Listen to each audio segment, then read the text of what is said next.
अस्सलामुअलैकुम नाजरीन, वक्त गुजरता गया और दाहर के राजा की सरहदें फैलती चली गईं। फैलते फैलते सरहद मुल्तान तक जा पहुंची। सीस्तान और कुछ इलाका मकरान का भी उसकी सरहदों में आ गया और जुनूब में मालोह और गुजरात काठियावाड़ के इलाके भी राजा दाहर के जेरे नगी हो गए। मई रानी बुढ़ापे में दाखिल हो गई। बिलाल बिन उस्मान भी बूढ़ा होने लगा था। राजा दाहर की हुक्मरानी तो वसी हो गई, लेकिन उसका जहन तंग हो गया। उसने रियाया पर जुल्म और तशद्दुद शुरू कर दिया। उस वक्त दाहर के मुल्क में बुद्ध मत के पैरोकार ज्यादा थे। दाहर खुद ब्राह्मण था, बुद्ध मत के पैरोकार जाट थे। उनकी अलग थलग कौम थी। दाहर ने उन बुद्धों का जीना हराम कर दिया। उनकी इबादत गाहों की बेहरमती करने लगा। अरब की इस्लामी हुकूमत के साथ भी उसने दुश्मनी पैदा कर ली थी। जब हज्जाज बिन यूसुफ इराक का हाकिम था, उस वक्त राजा दाहर की मुजरमाना और मानदाना करवाइयाँ तेज हो गई थीं। अरब से जो बागी इधर आए थे, दाहर उन्हें अपने यहाँ पनाह देता और उन्हें इस्लामी हुकूमत के खिलाफ भड़काता रहता था। हज्जाज बिन यूसुफ के दिल में इंतकाम की आग भड़क उठी थी। हज्जाज आधी सल्तनत का हाकिम था और वह ज़ालिमाना हद तक सख्त गिर था। उसके डर से कई बागी इराक से भागकर सिंध में आ गए थे और राजा दाहर ने उन्हें न सिर्फ पनाह दी थी, बल्कि उन्हें इस्लामी हुकूमत के खिलाफ ज़मीन दोस्त तकरीबी कार्रवाइयों के लिए तैयार करता रहता था। ये वो वक्त था जब हज्जाज बिन यूसुफ का भतीजा मोहम्मद बिन कासिम फारस का हाकिम गवर्नर था और उसका दारुल सल्तनत शहराज था। उसकी उम्र 17 साल थी, लेकिन जहनी लिहाज, फहम, फरासत और तदब्बुर के लिहाज से वो तजर्बाकार और मंजे हुए उधेड़ उम्र आदमी से ज्यादा ज़हीन था। ये माँ और हज्जाज की तालीम और तरबियत का करिश्मा था। अस्करी लिहाज से वो मंजा हुआ सिपा सलार था। फारस के कुर्द बागी जंगजू थे। फारस का शहनशाह भी उनकी बागियाना सरगर्मियों के आगे बेबस हो गया था। मोहम्मद बिन कासिम ने फन हर्ब व ज़रब की महारत और तदब्बर से कुर्दों को ऐसी लगाम डाली कि कुर्द उसके इशारों पर नाचने लगे थे। इससे पहले मोहम्मद बिन कासिम ने फारस के उन इलाकों को फतह किया था जो अभी सल्तनत इस्लामिया में शामिल नहीं हुए थे। उस वक्त शहराज को कोई अहमियत हासिल नहीं थी। ये मामूली सी एक छौनी थी। मोहम्मद बिन कासिम ने थोड़े से अरसे में कुछ इलाके फतह किए, फिर कुर्दों के बेहद खतरनाक फितने को ख़त्म किया और शहराज को दारुल सल्तनत करार देकर उसे शहर बनाना शुरू किया। आज के शहराज की बुनियाद मोहम्मद बिन कासिम ने रखी थी और अपनी ज़िंदगी में ही इसे बड़ा और हर लिहाज से अहम शहर बना दिया था। इस यतीम और कमसिन मुजाहिद ने अभी नुक्ता अरूज तक पहुंचना था। इसका बड़ा ही सख्त इम्तिहान अभी बाकी था। अरूज की पहली सीढ़ी पर इसका कदम उस वक्त के खलीफा वलीद बिन अब्दुल मलिक ने उस रोज़ देख लिया था जिस रोज़ मोहम्मद बिन कासिम ने सालाना खेलों के मुकाबले में खलीफा के भाई सुलेमान बिन अब्दुल मलिक को शिकस्त दी थी। सुलेमान को तवक्को थी कि उसका भाई खलीफा है और वो उसकी इज्जत को बचा लेगा और उस पर मोहम्मद बिन कासिम की फतह तो महज खेल करार देगा। लेकिन खलीफा ने मोहम्मद बिन कासिम की जीत में उसके ढके छुपे जौहर देख लिए थे। उसी रोज़ खलीफा ने मोहम्मद बिन कासिम को अपने पास बुलाया और उसके साथ बातें की। खलीफा यह देखकर हैरान रह गया कि यह लड़का गैर मामूली सलाहियतों का मालिक है। वो इसी उम्र में सिपा सलारी की सतह के उमूर को समझता और उनका तजर्बा कर सकता है। इब्ने यूसुफ, खलीफा ने हज्जाज बिन यूसुफ से कहा, खुदा की कसम ये लड़का अजीम सलार बनेगा और आने वाली नस्लें इसके नक्शे कदम पर चलेंगी। इस जैसे इंसान अपनी कौम के लिए खुदा का बहुत बड़ा इनाम हुआ करते हैं। इसे ले जाओ यूसुफ के बेटे, इसे सलारी के ओहदे पर रख लो। मौरखों ने उस दौर के वकाई निगारों के हवाले से लिखा है कि मोहम्मद बिन कासिम का रंग गुलाबी सा था, आंखें बड़ी थीं और उनमें जो चमक थी वह दूसरों को मशहूर कर लेती थी। पेशानी चौड़ी थी, बाजू से डूल और लंबे थे, जिस्म भरा भरा था और आवाज़ भारी थी जिसमें रौब और जलाल था, लेकिन जबान शीरीं थी। चेहरा खिला रहता और होंठों पर तबस्सुम था। नाजरीन, मोहम्मद बिन कासिम बसरा से आया हुआ था जहां उसका चचा हाकिम था। मोहम्मद, हज्जाज ने कहा, मरने से पहले मैं अपनी एक ख्वाहिश पूरी करना चाहता हूँ। कैसी ख्वाहिश चचा जान? मोहम्मद बिन कासिम ने पूछा। ये उन ख्वाहिशों में से है जो अज़म बन जाया करती हैं। हज्जाज ने कहा, मैं सिंध की राजधानी की ईंट से ईंट बजाकर इस मुल्क को खिलाफत इस्लामिया के ज़ेरे नगी लाना चाहता हूँ। मुझे यूँ नज़र आ रहा है जैसा मेरा ये अज़म तुम पूरा करोगे। अमीर अल मोमिनीन के हुक्म की ज़रूरत है। मोहम्मद बिन कासिम ने कहा, मैं आपका ये अज़म इंशाअल्लाह पूरा करूँगा। यही एक रुकावट है। हज्जाज बिन यूसुफ ने कहा, अमीर अल मोमिनीन अभी इजाज़त नहीं दे रहा। मैं इस कोशिश में हूँ कि मुझे ऐसा जवाज़ मिल जाए कि मैं अमीर अल मोमिनीन को मजबूर कर दूँ कि सिंध पर हमले की इजाज़त दे दे। सिंध बल्कि हिंदुस्तान से इस्लाम के खिलाफ बहुत बड़ा फितना उठ रहा है। मेरे जासूस सिंध में मौजूद हैं। हज्जाज ने कहा, उन्होंने बागियों के बहरूब में सिंध में पनाह ले रखी है।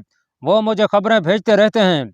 राजा दहर ने अपना दिमाग यहाँ तक खराब कर लिया है कि उसने बहरी कज़ाकों की पुष्ट पनाही और परवरिश शुरू कर दी है। सरनदीप और मलाबार से मुसलमान हज के लिए आते हैं और हमारे ताजर उधर आते जाते रहते हैं। मुझे इतला मिल रही है कि सिंधी कज़ाक उनके 2-3 जहाज़ों पर हमले कर चुके हैं, लेकिन कामयाब नहीं हुए। उनकी नाकामी की वजह यह है कि उनके पास बांधबानी कश्तियाँ हैं जिनसे वो बड़े जहाज़ को रोक नहीं सकते। एक जहाज़ पर उन्होंने जलते हुए तीर भी फेंके हैं। जहाज़ के मलाहों ने जहाज़ का रुख फेर लिया। सिर्फ एक बादबान को जलते हुए खलीते वाले 2 तीर लगे थे, वो बादबान जल गया था। मलाहों ने दूसरे बादबानों को बचा लिया और निकले। हमें इन जहाज़ों की हिफाजत का कोई इंतज़ाम करना पड़ेगा। मोहम्मद बिन कासम ने कहा, मैं सिर्फ एक इंतज़ाम जानता हूँ। हज्जाज बिन यूसुफ ने कहा, अगर सिंध पर कब्जा ना हो सके तो सिंध का साहिल हमारे कब्जे में होना चाहिए। सिंध की सबसे बड़ी बंदरगाह दीबल है, अमीर अल मोमिनीन से इजाज़त ले दें। मोहम्मद बिन कासम ने कहा, फिर दीबल की बंदरगाह मुझसे ले लें, मैं इजाज़त लेने की कोशिश करूँगा। हज्जाज ने कहा, लेकिन इजाज़त शायद ना मिले। मैं राजा दहर की लाश अरब के घोड़ों के कदमों तले कुचले और मसले हुए देखना चाहता हूँ। राजा दहर अपनी बहन का खवांद है। नाजरीन, दूसरे दिन मोहम्मद बिन कासम शिराज चला गया। 1 महीना गुजरा होगा कि दोपहर के जरा बाद का वक्त था। बसरा में हज्जाज बिन यूसुफ खाना खाकर आराम कर रहा था। उसे बाहर शोर सुनाई दिया। उसके मुहाफिज शायद किसी को रोक रहे थे। इस शोर में हज्जाज को किसी की पुकार सुनाई दी, या हज्जाज, या हज्जाज। हज्जाज ने दरबान को बुलाया और पूछा कि बाहर क्या हो रहा है। एक खस्ता हाल आदमी आया है, कहता है सरनदीप से आया हूँ और कज़ाकों ने जहाज को लूट लिया है और मुसाफिरों को कैद कर लिया है, उसे फौरन ले आओ। हज्जाज ने कहा। हज्जाज से सब्र ना हुआ, वो दरबान के पीछे पीछे बाहर निकल गया। उसके महल के बाहर एक आदमी घोड़े पर सवार था। घोड़ा बुरी तरह हाँप रहा था और यह घोड़ा पसीने से नहाया हुआ था। सवार का सर झुका हुआ था, उसकी ठोड़ी उसके सीने के साथ लगी हुई थी। उसने सर उठाया और उसकी आंखें नीम वाह थीं, मुंह खुला हुआ और होंठ सफेद हो गए थे। उसके चेहरे पर गर्द थी। हज्जाज को देखकर वो बोला और घोड़े से उतरते हुए गिर पड़ा। संभल कर उठा और कहने लगा कि सिंध के कज़ाकों ने जहाज लूट लिया और मुसाफिरों को राजा के महल में ले गए हैं। सवार को पानी पिलाया गया। हज्जाज के कहने पर उसे अंदर ले जाने लगे, लेकिन उसने कहा कि उसकी बात सुन ली जाए। यही सुन लो। उसने कहा, मौत मुझे इतनी मोहलत नहीं देगी। मैं अरब की एक बेटी की पुकार लाया हूँ, यह सुन ले मैं जिंदा नहीं रह सकूंगा। नाजरीन, ये वाक़या यूं हुआ कि सरनदीप में अरब के मुसलमानों की तादाद बढ़ती जा रही थी। सरनदीप का हुक्मरान इन मुसलमानों के इखलाक और किरदार से बहुत मुतासर था। उसने महसूस किया कि मुसलमानों के खलीफा के साथ दोस्ती कर लेनी चाहिए।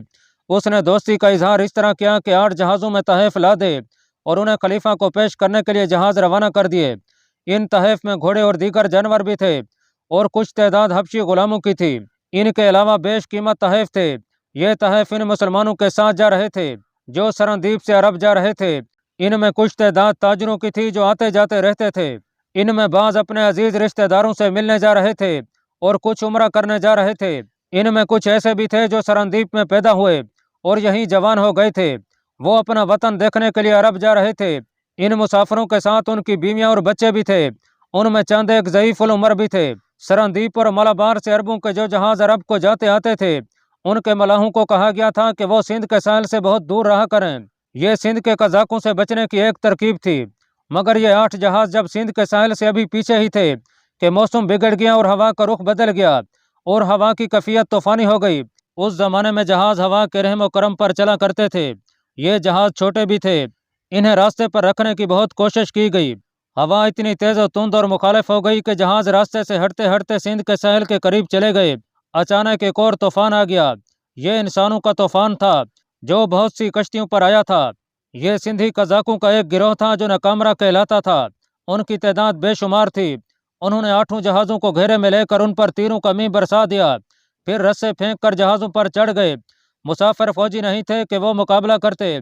उनमें से जिन्होंने तलवारों से मुकाबला करने की कोशिश की, उन्हें कत्ल कर दिया गया। जहाज़ों में बड़ा ही कीमती सामान था। कज़ाकों ने यह सारा सामान तो लूटना ही था। वो मुसाफिरों को भी पकड़ कर ले गए। मुसाफिरों में औरतें भी थीं और बच्चे भी थे। उन्हें दीबल ले जाया गया और कैद खाने में डाल दिया गया। इस खस्ता हाल सवार ने हज्जाज बिन यूसुफ को यह सारा वाक़या सुनाया। उसकी आवाज़ डूबती जा रही थी और ज़बान हिकलाने लगी थी। हज्जाज ने उसके आगे मशरूब रखे और कुछ खाने को कहा, मगर उसने ये कहकर खाने पीने से इनकार कर दिया कि मैं अरब की एक बेटी की पुकार पहुंचाने तक जिंदा रहूंगा। वो अरब की सरजमीन की एक जवान बेटी है हज्जाज, उसने अटक अटक कर कहा, मैं उसका नाम नहीं जानता, वो बनी यरबुआ की खातून है। जब हम सबको दीबल के साहिल पर कजाकों ने उतारा तो उन्होंने हम सबको कोड़े मारने शुरू कर दिए। वो हमें मार मार कर आगे ले जा रहे थे। बिन यरबुआ की ये जवान औरत रुक गई। उसने अरब की तरफ मुंह करके अपने हाथ आसमान की तरफ फैलाए और चिल्ला चिल्ला कर कहा, या हज्जाज गसना, या हज्जाज गसना, अय हज्जाज मेरी मदद को पहुंच, अय हज्जाज मेरी मदद को पहुंच। हज्जाज ने इस नीम जान सवार की हिकलाती लड़खाती जबान से ये अल्फाज सुने तो वो जोश में उठ खड़ा हुआ और बुलंद आवाज में बोला, लब्बैक लब्बैक, मैं हाजिर हूँ, मैं हाजिर हूँ। मुअर्रिख बिलाजरी ने उस औरत का नाम नहीं लिखा, ये लिखा है कि ये यरबुआ कबीले की थी। बाज मुअर्रिखों ने यरबू लिखा है और बाज ने यरबुआ, लेकिन ज्यादातर ने यरबुआ लिखा है। या हज्जाज, उस सवार ने कहा, वहां से कोई कैदी नहीं निकल सकता था। वो एक अरब था जिसने मुझे और मेरे एक साथी को वहां से निकाला। मैं और मेरा यह साथी कैदियों की कतार में पीछे थे। वहां तो हड़बोहंग मची हुई थी। साहिल पर टूटी फूटी कश्तियां पानी के बाहर पड़ी हुई थीं। हमें उनके करीब से गुजारा जा रहा था। कजाक आगे थे। एक आदमी आया, उसने मेरा बाजू पकड़ा और अरबी में कहा कि झुक जाएं। इधर इसने अपने साथी का बाजू पकड़ लिया। इस तरह हम दोनों झुककर टूटी हुई एक बड़ी कश्ती की ओट में हो गए। उस अरब ने हम दोनों को दो कश्तियों के दरमियान बिठाकर छुपा लिया। वो बहुत बूढ़ा तो नहीं था, लेकिन जवानी से और आगे निकल गया था। कजाक तमाम कैदियों को हाँकते हुए दीबल ले गए तो उस अरब ने कहा कि मेरा नाम बिलाल बिन उस्मान है। मैंने जवानी में अपने आप को अरब से जला वतन किया था। खिलाफत ने मुझे बागी करार दे दिया था। मैं दीबल में नहीं होता, यहाँ से बहुत दूर राजा दहर के महल में होता हूँ। मैं उसकी रानी का मुहाफिज हूँ। वो आजकल समंदर की सैर के लिए यहाँ आई हुई हैं। मैंने देखा कि ये तो मेरे वतन के मुसाफिर हैं जिन्हें कजाक पकड़ कर ला रहे हैं। मैं इधर आ गया। मैं ज्यादा देर यहाँ रुक नहीं सकता। मैं तुम्हें 2 घोड़े दूंगा। सीधा बसरा पहुंचो और हाकिम बसरा को इतला दो। रास्ते में रुकना नहीं। हज्जाज बिन यूसुफ को बताना कि ये कजाक राजा दहर के अपने आदमी हैं और राजा ने दीबल का जो हाकिम मुकर्रर कर रखा है वो इन कजाकों की पुष्टपनाही करता है। कजाकों के चुंगल से निकल भागना मुमकिन नहीं था। इत्तफाक की बात थी कि रानी शहर की समंदर के लिए दीबल आई हुई थी और बिलाल बिन उस्मान उसके साथ था। बिलाल ने किसी तरह 2 घोड़ों का इंतजाम कर दिया और शाम के बाद दोनों को दीबल से निकाल दिया। मेरे साथी का घोड़ा रास्ते में प्यास और थकन से गिर पड़ा। इस सवार ने हज्जाज बिन यूसुफ को बताया, मेरा साथी घोड़े के नीचे आ गया था। मैंने रुक कर देखा तो घोड़ा तड़प तड़प कर मर गया और मेरा साथी उसके नीचे कुचला गया। मैंने फिर घोड़े को ईंट लगा दी। बहुत आगे आकर अपनी एक चौकी देखी, वहां से घोड़ा बदला। फिर एक चौकी से यह घोड़ा बदला। मैं पानी का एक घूंट पीने के लिए भी नहीं रुका। उसकी आवाज डूबने लगी। वो चुप हो गया। उसकी आंखें बंद होने लगी। उसके होंठों से सरगोशी फिसली। या हज्जाज अगसना, अगसना। उसकी आवाज हमेशा के लिए खामोश हो गई। हज्जाज बिन यूसुफ का यह हाल हो गया कि जैसे वो आग का गोला हो और हर तरफ घूमता और उड़ता फिर रहा हो। उस वक्त मकरान इस्लामी सल्तनत में शामिल था। हज्जाज ने मोहम्मद बिन हारून बिन जरान अमरी को वहां का हाकिम मुकर्रर किया था। हज्जाज ने दहर के नाम एक खत लिखा जिसमें उसने लिखा कि उसने अरब के जिन मुसाफिरों को अपने कैद खाने में डाल रखा है उन्हें बाइज्जत तौर पर रिहा करके उन्हें उसी जहाज में बिठाए और अरब रवाना करे और वह तमाम सामान एक एक चीज उन जहाजों पर लाद कर भेजे और औरतों, बच्चों और दीगर तमाम मुसाफिरों को जो तकलीफ दी गई है उसका माकूल तवान अदा करे। हज्जाज ने खलीफा की मोहर लगवाने की बजाय इस खत पर अपने दस्तखत किए और खत बराह रास्त राजा दहर को भेजने की बजाय कासिद के साथ मकरान के हाकिम मोहम्मद बिन हारून को इस तहरीरी पैगाम के साथ भेजा कि वो अपने आला अफसर को इस कासिद के साथ दहर के पास भेजे। हज्जाज ने मोहम्मद बिन हारून को यह भी लिखा कि सिंध के राजा से कैदियों की रही की दरख्वास्त नहीं करनी, बल्कि उसे कहना कि उसके लिए यही बेहतर है कि वो हमारे मुसाफिरों को रिहा कर दे, तमाम मालो अम्बाल, जानवर और हबशी गुलाम वापस कर दे। हज्जाज ने मोहम्मद बिन हारून को यह भी लिखा कि अपने जासूस सिंध में दाखिल कर दे और जो जासूस पहले वहां मौजूद हैं उन्हें और तेज कर दे। हज्जाज बिन यूसुफ राजा दहर पर बिजली बनकर गिरने के बहाने ढूंढ रहा था। आखिर उसे ऐसा जवाब मिल गया कि वो इंतकाम का शोला बन गया। उसका चैन और सुकून और उसकी नींद उड़ गई। राजा दहर के जवाब का इंतजार किए बगैर उसने सिंध पर हमले का मंसूबा बनाना शुरू कर दिया। राजा दहर का जवाब आ गया। कासिद ने हज्जाज बिन यूसुफ को बताया कि वो मकरान के हाकिम मोहम्मद बिन हारून के एक आला अफसर के साथ सिंध की राजधानी बरहमानाबाद गया था। राजा दहर वहां था। उसे हज्जाज का तहरीरी पैगाम दिया गया। मशहूर और मारूफ मौरख मोहम्मद कासिम फरिश्ता ने यह वाक़या तफसीर से लिखा है। हज्जाज के खत का जवाब जो दहर ने दिया था वो भी फरिश्ता ने लिखा है। فرشتہ لکھتا ہے کہ حجاج کا خط محمد بن ہارون کا خاص ایلچی لے کر دہر کے پاس گیا، اور دہر نے یہ جواب دیا کہ جس قوم نے جہازوں کو لوٹا اور مسافروں کو قید میں رکھ لیا ہے وہ شان و شوکت اور قوت رکھنے والی قوم ہے، اور سوچا بھی نہیں جا سکتا کہ تم اس قوم سے اپنا مال اور قیدی واپس لے لو گے۔ فرشتہ لکھتا ہے کہ راجہ دہر کے ان الفاظ کا دراصل مطلب یہ تھا کہ تمہارے جہازوں کو ہم نے لوٹا ہے اور تم ہمارا کچھ نہیں بگاڑ سکتے۔ حجاج بن یوسف نے خلیفہ ولید بن عبد الملک کو ابھی تک اس حادثے سے بے خبر رکھا ہوا تھا۔ جب دہر کا جواب آ گیا تو حجاج نے خلیفہ کے نام بڑا لمبا پیغام لکھا اور دہر کا جواب بھی اس میں شامل کیا۔ اس نے خط میں پورا واقعہ لکھا۔ آخر میں اس نے لکھا کہ اسے سندھ پر حملے کی اجازت دی جائے۔ ایوان خلافت سے جواب آیا کہ حملہ نہ کیا جائے۔ خلیفہ ولید نے کوئی وجہ نہ لکھی کہ حملہ کیوں نہ کیا جائے۔ حجاج اس جواب سے جل اٹھا۔ اس نے خلیفہ کو ایک اور خط لکھا جس میں اس نے خلیفہ کی غیرت اور اس کے وقار کو بیدار کرنے کی کوشش کی۔ اس نے یہ بھی لکھا کہ ان جہازوں میں جو عورتیں آ رہی تھیں ان میں بیشتر عمرہ کرنے غالباً حج کے لیے آ رہی تھیں، اور اب وہ ایک ہندو راجہ کی قید میں ہیں۔ امیر المومنین حجاج نے آخر میں لکھا، معلوم ہوتا ہے آپ یہ سوچ کر حملے کی اجازت نہیں دے رہے کہ اتنی دور محاذ کھولنے پر بہت خرچ اٹھے گا۔ میں امیر المومنین سے وعدہ کرتا ہوں کہ اس حملے اور اس کے بعد کی جنگ پر جو خرچہ آئے گا میں اگر زیادہ نہیں تو اس سے دگنی رقم خزانے میں جمع کرا دوں گا۔ خلیفہ نے حملے کی اجازت دے دی۔ حجاج نے اسی وقت فوج کے ان دستوں کو جنہیں اس نے پہلے ہی سندھ کی طرف کوچ کرنے کے لیے تیاری کا حکم دے رکھا تھا، کوچ کا حکم دے دیا۔ اس فوج کا سپہ سالار عبداللہ بن نبہان تھا۔ کوچ بہت ہی تیز تھا۔ دیکھتے ہی دیکھتے عبداللہ بن نبہان دیبل پہنچ گیا۔ حجاج سے ایک بھول ہو گئی تھی۔ اسے جاسوسوں نے راجہ دہر کی جنگی طاقت کی صحیح رپورٹ دی تھی، مگر اس نے دہر کی فوج کی لڑنے کی اہلیت کا اندازہ صحیح نہ کیا۔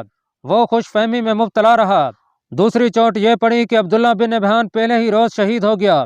ناظرین، مورخ لکھتے ہیں کہ عبداللہ نے شجاعت اور قیادت میں کوئی کسر نہ رہنے دی، لیکن وہ شہید ہو گیا اور فوج میں کھلبلی بپا ہو گئی۔ اس سے دہر کی فوج نے یہ فائدہ اٹھایا کہ قلعے سے باہر آ کر بڑا شدید جوابی حملہ کیا۔ مسلمان اس حملے کی تاب نہ لا سکے اور پسپا ہو گئے۔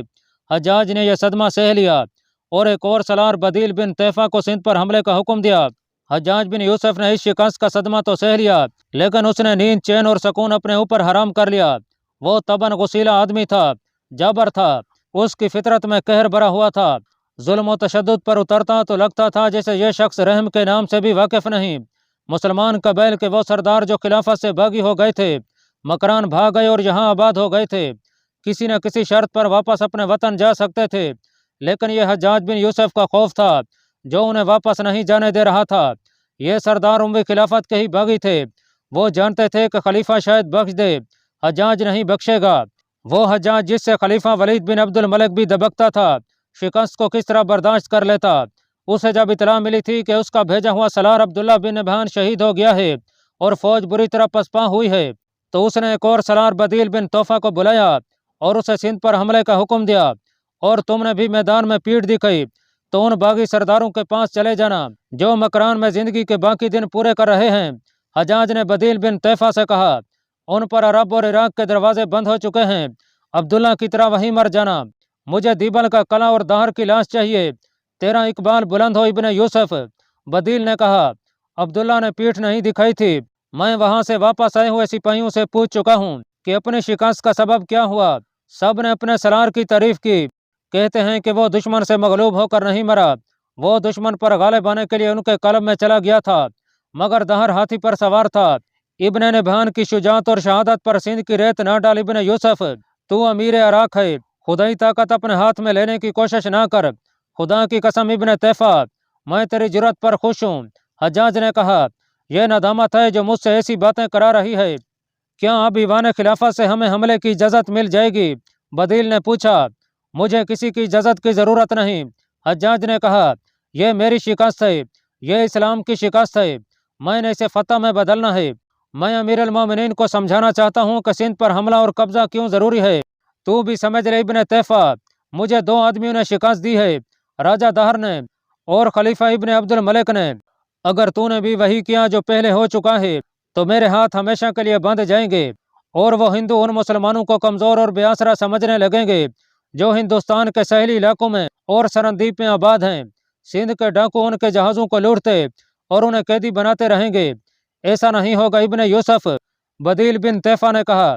اور یہ بھی سوچ ابن طیفہ۔ حجاج نے کہا مجھے اپنے وطن اور اپنے مذہب کی ایک بیٹی نے پکارا تھا، وہ دہر کی قید میں ہے، اس کی پکار مجھ تک پہنچانے والے نے میرے سامنے جان دے دی تھی۔ اللہ پاک کمی بیشی معاف فرمائے۔